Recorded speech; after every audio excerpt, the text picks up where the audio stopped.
अस्सलाम वालेकुम, welcome to our cooking channel. तो जैसा कि आप जानते हैं आजकल स्ट्रॉबेरी का मौसम है, ऊपर से रमज़ान है और ऊपर से हम बनाने जा रहे हैं स्ट्रॉबेरी मिल्क शेक।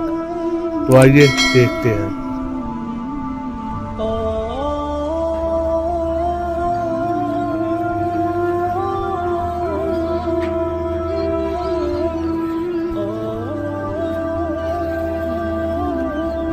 सबसे पहले स्ट्रॉबेरी डाल लें, तकरीबन 1 प्याली। उसमें 3 चम्मच चीनी के डाल दें। बर्फ डाल लें। उसके बाद अपनी मर्जी के मुताबिक जितना आप ठंडा रखना चाहते हैं, फिर तकरीबन आधा कप दूध डाल के इसे ग्राइंड कर लें।